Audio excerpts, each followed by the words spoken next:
Okay, hello everybody. This is Financial Literacy Lunch Bite 3, session number 3. Thank you for joining me in today's financial literacy session.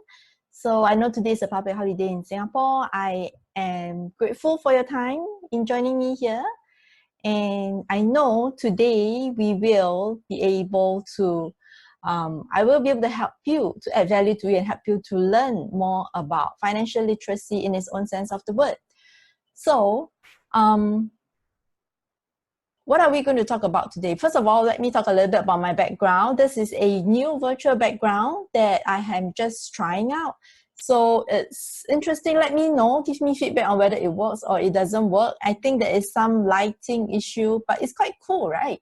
You know, imagine Zoom being able to put up a virtual background. I kind of just need to make sure that my background is on the uniform color so that you don't see the cupboard behind me next time.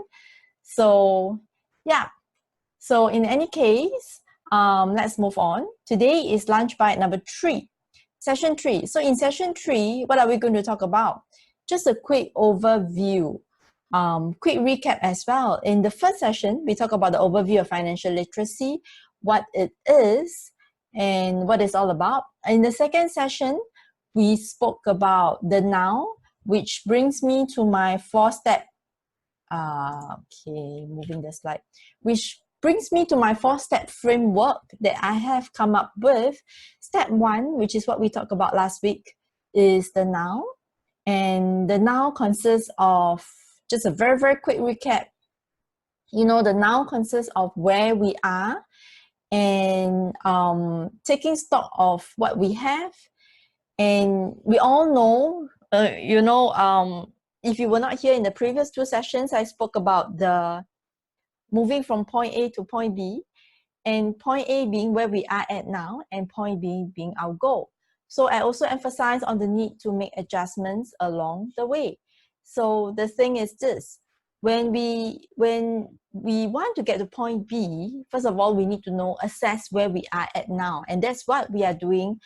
I'm working through with you guys to get to know what is the first step. First step is the now, which is to assess where you are at to be able to move you along to where you want to be. So that's step number 1. Today, I'm going to talk about step number 2, which is the second step of the 4-step framework. The second step is actually blocks. So I spoke about point A, getting from point A to point B. And think about it. What is point B? Point B is the goals that we have. And we will get there, that is the step 4 of my 4-step framework. And now talking about blocks, what are blocks? Blocks are the thing that prevents us from getting from point A to point B. And a very, very quick story that I have is, when it comes to, okay, you're going to see my hair blowing because I'm going to switch on the fan. I'm in my room actually. So this being a public holiday, I'm not outside. So yeah. So I'm going to share a very quick story about one of my experiences. Not sure if any one of you tried bungee jumping before. I'm sure you guys would have known about bungee jumping. What is bungee jumping? If you don't, please go and Google it and you will know. You see, go to YouTube and look for any bungee jumping experiences, and then you will know, you will get a shot of your life and you will know what it is. But then, so I want to talk about my experience. I a few years back, I went to Macau, and it was there that I decided that, okay, I want to try bungee jumping. So when it comes to bungee jumping, contrary to popular sayings, they do not push you down. Not at all. They don't push you down at all. So what they do is they actually put on the harness, get you to put on the harness, get you prepped for it. They will talk to you. They will get you relaxed. And then they will move you and you will walk towards the end of the ledge. You stand on the ledge. And what they do is they tie a very, very, very, very heavy pole on your feet. So because you're on the ledge and you have a very heavy thing or pole that's tying onto your feet, they rely on the law of gravity. So we're at the ledge, right? So what you're supposed to do, you're standing at the ledge. The idea is for you to just tilt yourself forward. And this is coming from first-hand experience. Yes, I did it a few years ago. I'm still here, so it is safe. No accident has happened before for bungee jump. So they tie a very heavy rod on your leg, and the idea is to tilt yourself such that, you know, there is the law of gravity, and the law of gravity actually pulls onto the pole and pulls you down. That's the idea.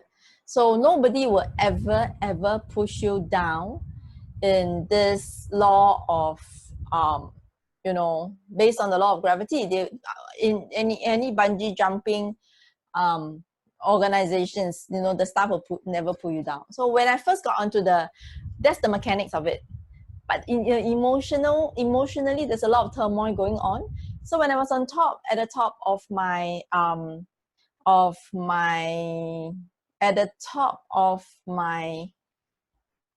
on the ledge itself, I was thinking to myself, oh my God, am I going to die? Am I going to die? Is this where I end my life? Is this going to be the last scene that I see? What is it? You know, so I was just standing there, and you know, so what they do to relax you is they talk to you, they get you relaxed, they put you on the harness and tie everything onto you, then everything's fine, then they make you slowly walk to the ledge, and then you stand there. So as I was standing there, I was looking at the horrible view at that point in time, now thinking that it's beautiful, right? You see the night view and everything, but standing there at the ledge, it was a horrible view. I keep thinking, is that there's no barrier between you and the view in front of you. And so I keep thinking about, oh, is that where my life is going to end? Is that the last view that's coming up? So then I asked myself, and I refused to tilt. Remember, I was telling you about the mechanics of it. It's just, you just need to tilt. I just need to tilt my body, and the gravity will do the rest. It will just pull me down. I refused to tilt. I stopped myself. So, well, I was thinking, do I want to do it? Do I want to do it? But, well, the thing is, I've already paid for it. And that's the clever thing they do. They collect money from you, and then they tell you, there's no refund even if you don't jump. Then I was like, okay, I've paid for it. There is no refund. So even if I don't jump, even if I back out, I can still choose to back out. But even if I back out, there is no refund at all. Then I will not do it. So, but at that point in time, I was standing there. I was like, okay, so something is stopping me from doing it, and there's this emotional blockage. There's this holding myself back from not doing it. But then, when I decided to just go ahead with it, and, you know, allow whatever happens after that, when I just, it's all an internal decision within me. So whenever I decide, the moment I decide, I'll just let go, tilt, and that's it. So I just fall. And after, I still remember, after 3, 4, 5 seconds, I open my eyes. Hey, I open my eyes, I'm screaming, but I'm still on the way down. I am not there yet. I don't know exactly how long it takes. Apparently it's the tallest tower in the world. So, oh my God, it's very, very high. But after a few seconds, I open my eyes and, hey, I'm still going down. How long is this? I remember thinking to myself, how long is this going to last? And then I was like, okay. So that's very interesting. And then because of that, once I got down to the bottom, I actually think to myself, wow, my adrenaline shoots up. And in my head, I was like, oh my God, it's the same, oh my God, but it's a different type right now. It says, oh, I want to do it again, that is so exhilarating. You know, my adrenaline rush through the roof, and I can feel my mind going crazy. It's like, oh my God. Yeah. So I went up, wanting to do it again, but I have to pay again. I realized, okay, then that's it. It's not cheap, no. It's like a few hundred, like $500-600 US. Yeah. So, but in any case, when I think about the incident, I was thinking, what if I had chosen to stop myself from falling? And in doing that, I actually stop myself from experiencing the experience of a lifetime. And that is what a blockage is. A blockage is something that prevents us from moving forward, and it prevents us from going towards where we want to be as well. So yeah, so that's why I put blocks as the second step, just so that I can know how much time I have to work on what I need to do, right? So to work on my step to point B. So this is, if you look at the picture, it is self-explanatory. It talks about blocks. So it talks about the things that are stopping us to get us there. It could be interferences in our lives. It could be our beliefs, our mindsets, our physical actions, our values, anything, conscious or unconscious. If you are here, if you are looking at this right now, you may know that I utilize NLP, neuro linguistic programming, in my sessions with my clients, and in what I do. A very big part of it is attributed back to NLP. And NLP talks about the unconscious mind, how the unconscious mind works, and a lot of things that are stopping us from getting to where we want to be is our mind. As I'm telling this, as I'm asking a lot of questions, think about the time where you may where you stop yourself. Is it a mind thing? Is it an action? Or is it just a behavior? But first, before there's a behavior, you had to decide in your heart, okay, this is what I'm going to do, this is my outcome, and this is what's driving me, right? So whatever that is stopping you is a block from reaching to your point B. So then I want to talk about another thing that is stopping us is our limiting beliefs. What are our limiting beliefs? What are things that are stopping us to get to where we want to be? So what are beliefs? Essentially, what are limiting beliefs? Beliefs are programs and patterns in our lives that influence our actions, or rather determines the actions, determines the outcome. I always say this: whenever there is whenever there is a spending the out behavior, for every behavior, be it an outcome, a positive or a negative behavior, there is always a belief, a values that come out of it. So what is that? What is that belief? What is that value? And many times, we do not realize what is our beliefs. But today, I want to take some time.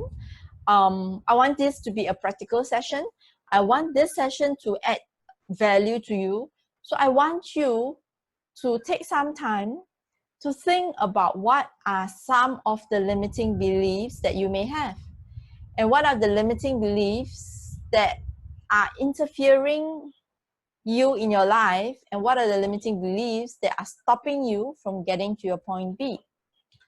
So this is an exercise that I want to do with you. Write down, take a piece of paper, take out a piece of paper in front of you, split it into 3 columns. In the first column on the left hand side, write down what is your limiting beliefs. Yeah, write down your limiting beliefs. So you may ask me, hey, what's a limiting belief? You are not sure. So let me give you a few examples. Some limiting beliefs could be, okay, let me go through the 3 columns first. Sorry. First column is limiting belief. Second column, I will go through with you, is how do you know that? And third column will be what causes that. I'll walk through an exercise with you. So firstly, what could be an example of a limiting beliefs? Some people feel that, rich people don't have any friends. This is a limiting belief. They believe that if they are rich, they don't have any friends. And to some people, well, in our lives, we have certain level of priorities. So to some people, friends are something that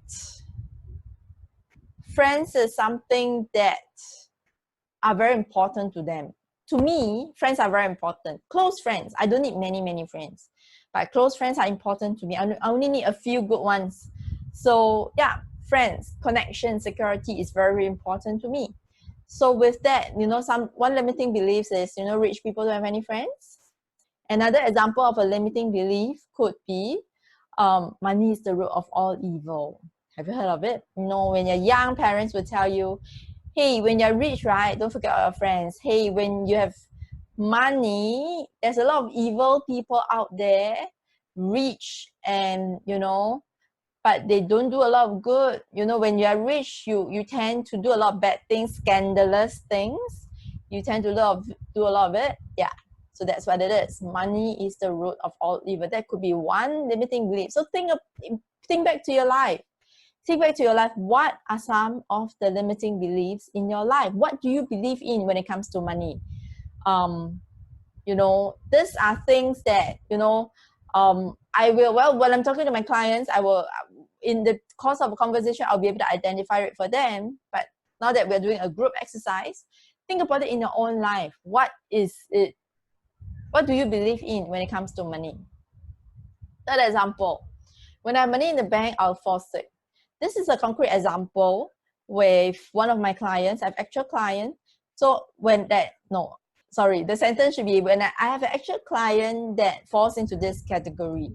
So I was having sessions with her. So when I was talking to her, she was like, yeah, it's just a passing remark for her. She said, oh, when I have money in the bank, I'll fall sick. Her sister told her that. So then I was like, wait, stop, repeat again. What do you say? When I have money in the bank, I'll fall sick. That's her belief. She believes that she has money in the bank, she'll fall sick. And that is one of the reasons why she don't have money in the bank. And she comes to me with the intention of controlling her spending. That's what she's doing. So, write down your limiting beliefs. And in the second column, write down, how do you know that?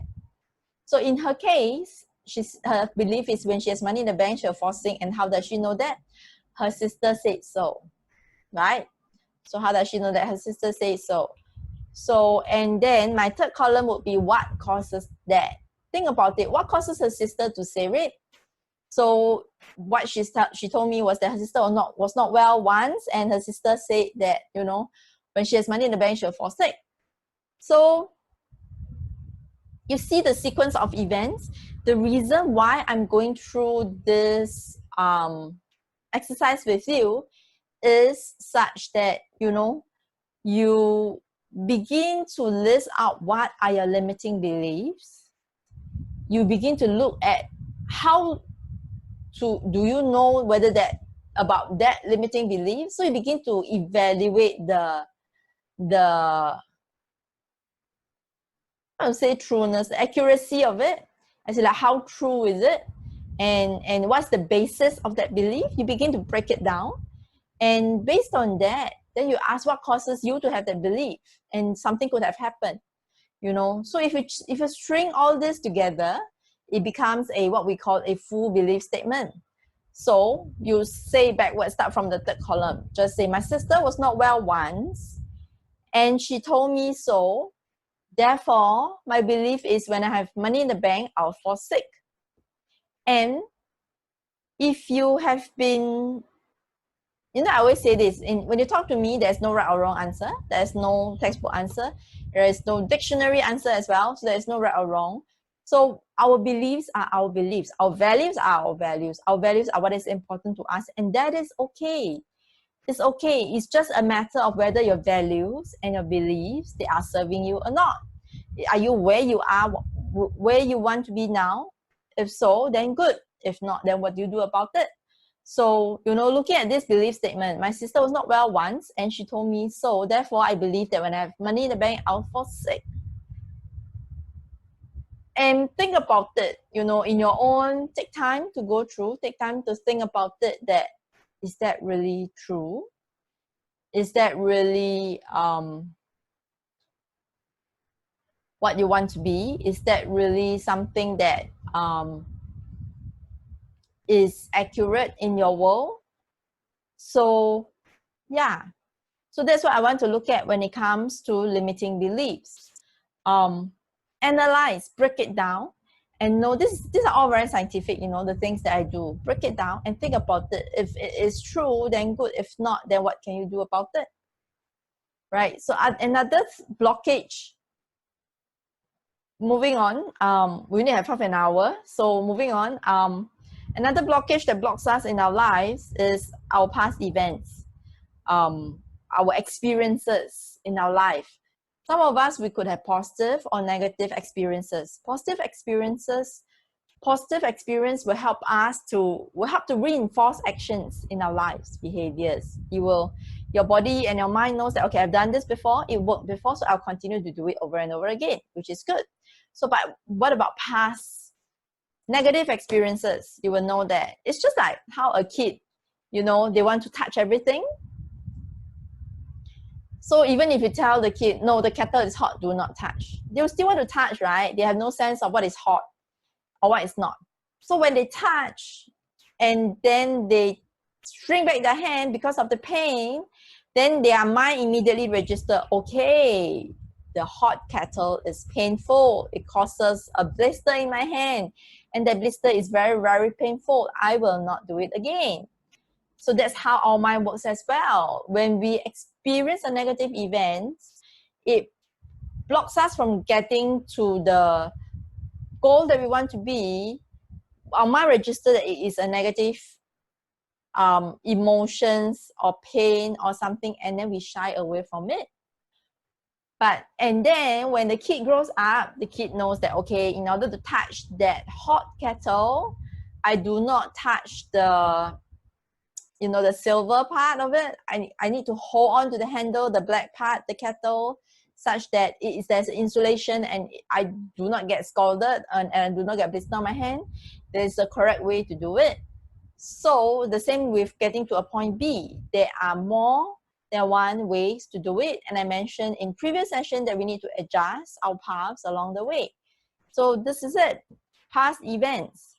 So positive or negative? Negative events are usually the one that blocks us and gets us to where we want to be. I'm not saying that negative events are the bad thing. I'm just looking to raise the awareness to know that, hey, there is a past event. And that is what that's stopping me to get to where I want to be. So awareness is the first step of getting to acceptance and action. So that's something that I will talk about in the last step. So yeah, past events is something that could be blocking us.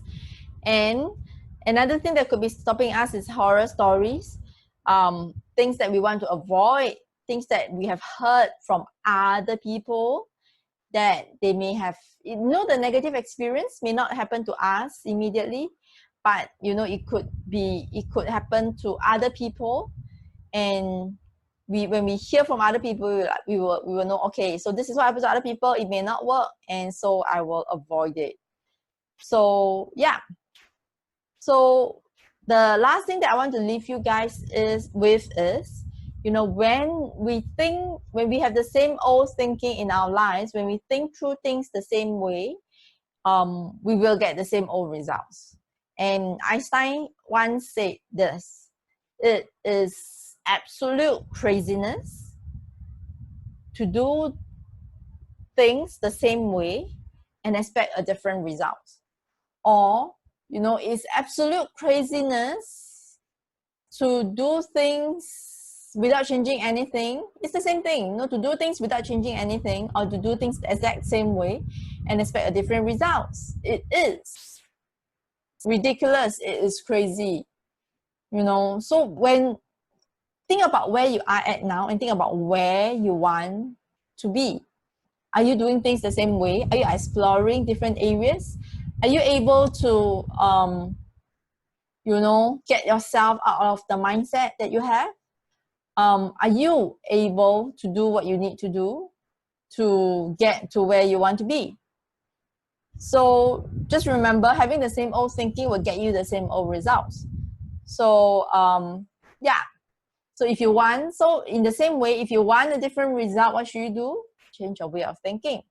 And in order to change your way of thinking, it's about getting out of it's about exposing yourselves to different framework, exposing yourselves to different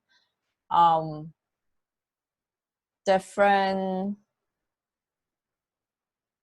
thoughts